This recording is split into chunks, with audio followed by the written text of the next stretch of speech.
Hey, it's Doug from Rise Above Performance Training. Today I thought I'd do a video on hill running for athletes. Just finished my workout. As you can see, I have a very nice hill very close to where I live, and I run up this thing. So it's about roughly 200 yards, and it gives me a pretty good workout. So I just want to talk a little bit about hill running. So hill running is a good way to increase your cardiovascular capability. It's not going to necessarily increase your speed, because the speed that you're going at and also the angle that you're running at is going to be a little bit different than sprinting on a field, but it'll get your cardiovascular system a good boost, and it'll help you increase endurance and also help you run a lot better on the field. So a couple things to think about when you're starting hill running. One is choose the appropriate hill. So like I said, this one, as you can see, is pretty steep and pretty long. You may want to start off on something a little bit shorter. Also, this is gravel, so pavement. You may want to start on something dirt or grass. It's going to be a little bit more comfortable on the knees. When you're running, I recommend, in terms of technique, don't run down the hill. Running down the hill, one, the form will be a little bit different, and two, you're going to really slam into those knees a lot, and you can get a lot of pain in the knee and maybe even in the ankle and calves. So you want to make sure that you walk down the hill.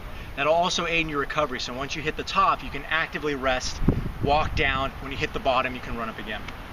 Second thing is, depending how steep the hill is, your running technique is going to change a little bit. That's okay. We don't want to be on our toes too much, though. Being on your toes too much is going to really put a lot more stress on the calves. Not a bad thing in the world, but it's going to change your running technique. Try your best to stay on the middle of your feet a little bit. You will be on your toes slightly forward, but try to engage the whole foot, so when you do go over to the field, it'll carry over a little bit better. The last thing is control your volume. So what I mean by that is, this hill right here, I've worked my way up to 5. I can do 4 is pretty much consistent. When I started, it was about 3. I stopped when my form broke down. So the last one, I was leaning over too much. You know, that inhibits the breathing, so you want to try to be upright. My legs were wobbling, and also I just couldn't move very well. So I didn't want to force another rep in. So I started with 3. 4 is fairly comfortable. The 4th one gets a little bit tiring. 5, if I'm really pushing myself, that's on a good day. So like I said, I go by how my body feels. If my legs are getting jello, I'm leaning over a lot, I'm up on my toes, or I feel like I'm moving in quicksand, I stop. So these are good to do primarily before your season starts. You can also do them in season. I would do it maybe only once a week in season, and then make sure your volume stays low. So depending on your hill length, if you have a shorter hill length, if it's only 50 yards, you can do a few more.